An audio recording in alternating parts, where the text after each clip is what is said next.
everybody, it's Amy here. I'm a transformational coach, yoga teacher, and I'm super passionate about helping people realize their full potential. And today I want to talk about an absolutely vital skill for life and work, and that is how to prioritize. And you might be watching this thinking to yourself right from the outset, why do I need to be good at prioritizing? And the truth is that if you don't master this skill, people will end up prioritizing your life for you according to their own values and goals. So that's what prioritizing comes down to. It means that you are able to direct your focus and energy into areas that matter the most to you. To start us off, I wanted to give a helpful analogy to really set the scene for what I'll speak about today. And so imagine that you are a juggler, right? You are juggling two balls. And let's say somebody throws a third ball into the mix. Maybe it makes it a little difficult. Maybe you throw a fourth and a fifth and a sixth. If you throw too many balls into that mix, you're not going to be able to juggle everything. You're going to have to drop some balls. Now, life can be like this too. You're juggling balls and the balls represent your responsibilities. But not all the balls are the same. Some balls are made of glass, some balls are made out of plastic, some balls are made out of rubber. Yet, how you might be right now is that you juggle all the balls as if they're all the same. Though when you drop a glass ball, it breaks. There's bigger consequences than when you drop a plastic ball. It's still not convenient when you drop a plastic ball, but you can just pick it up and keep juggling. So learning to prioritize helps you to intentionally juggle your balls so that you don't drop the glass balls, even if that means you need to put down the plastic balls every now and then. So to help you really get good at prioritizing your life, I'm going to share 4 tools with you, starting with the most structured tool to the least structured tool, because I realize we have different ways of thinking, being productive. So I'm hoping that if you watch all the way through this video, you find that one of these tools really suits you. The first one I want to mention is to break goals down and systematize them. Now, I have a video where I explain this in great detail, so you're welcome to click on this if this is something that really sparks your interest and you want to learn more on. Though, just to give you an idea of what I mean by this is, first of all, you have a big goal that you want to achieve. Maybe it's a goal that's going to take you months, if not the whole year, to achieve. It's a big one. You want to make sure that you are working on this every week, every month. You want to make sure that it doesn't get lost in the day-to-day responsibilities, because oftentimes that is what happens to big, exciting goals. It's important to you, but because you're not prioritizing, it ends up getting lost in all the other things that other people are making you prioritize.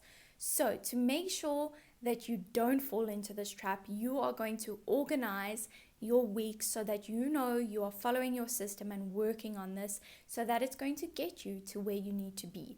First of all, you're going to take your big goal and you are going to make sure that it is time bound. So you have an end date of when you want to achieve this goal. And then you want to make sure that it's measurable.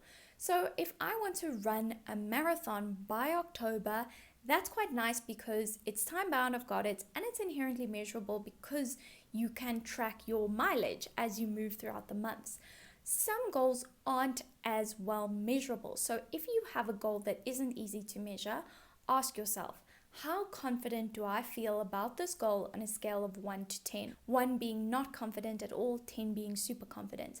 Ask yourself from the outset how you feel about that goal. Ask yourself about midway and then towards the end. And this is a great way to assess your progress. So you've got your big goal that is time bound and it has some way of being measurable. Next, what you want to do is identify the milestones, checkpoints, or chapters from where you are now to achieving that goal. So if we're using the marathon example, it's likely you want to comfortably run a 10K at some point, and then a 15K, then perhaps a half marathon, then perhaps 30Ks. You can see how you can map out milestones that you want to get to before you achieve your big goal. Use ChatGPT if you need, if it's difficult to map these out initially. From there, what you're going to do is map out month to month, what do you want your goal to be month to month that aligns with your milestones. From there, you work backwards week to week. What do you want your goal to be to allow you to get to that monthly goal? Before you know it, you have systematized your big yearly or monthly goal, and you know exactly what you're doing week to week to be able to achieve that. The next tool I want to share with you, tool number 2, is still pretty structured, but I think a little less structured than the first tool, and that is Stephen Covey's Priority Matrix. This matrix is according to 2 measures. It's importance and urgency, and that splits up into 4 quadrants. We have things that are urgent and important. We have things that are not urgent but important. We have things that are urgent but not important, and then we have things that aren't urgent nor are they important.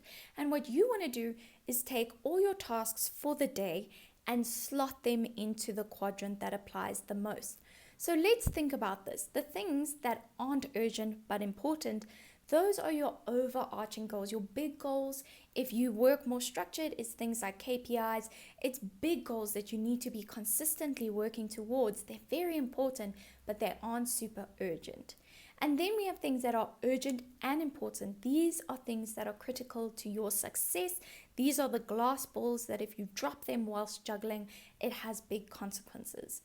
And then we have things that are urgent but not important. This is when somebody is really pushing for something that they want that might not be key to your success or any of your goals, but they really need it, so they are making it urgent in your mind. If you're in a position to delegate, this is a great quadrant to delegate activities. If you can't, this is a great quadrant to learn about boundaries and telling somebody you will get to what they need done, but you'll do it in your own terms or you'll do it according to your own timeline. And then things that aren't important nor urgent, they are things like responding to emails that you probably don't need to respond to, attending meetings that you probably don't need to attend, or even scrolling on your phone and doing things that don't add to your goals. I think Stephen Covey's matrix is really, really good because it helps you highlight the difference between urgency and importance. And oftentimes we muddle that in our brains, and that is why we tend to spend more energy on what is urgent but actually not important to us and our goals. Now, the next tool that I want to share with you, tool number 3, is the MIT methodology. And I think it sounds fancier than it is. Remember, we are moving from the most structured tools to the less structured tools. The MIT methodology, it stands for most important things. Basically, what you are going to do each day is write down 3 of your most important things that you have to get done today. Just 3. These are your priorities for the day that are non-negotiable that you must get done. The beauty of this is that it helps turn down the noise. You are highlighting just 3 of the most important things, which is really, really useful. And also, once you get those 3 things done, once you've just made the choice to work on those most of the time, it creates even more space in your day to work on other things. But the key is that you get those 3 things done.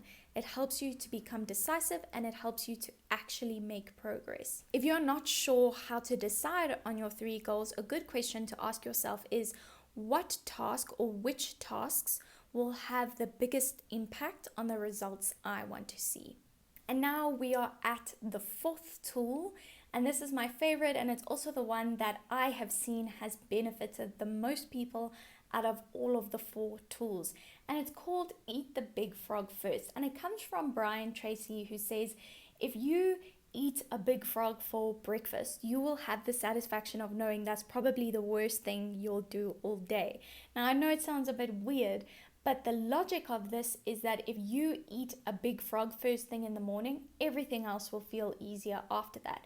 So we apply this to prioritization, because if you begin your day by accomplishing that first task that requires the most effort, it's complicated, you've been procrastinating it, if you tick that off first, the rest of your day is going to feel so much easier.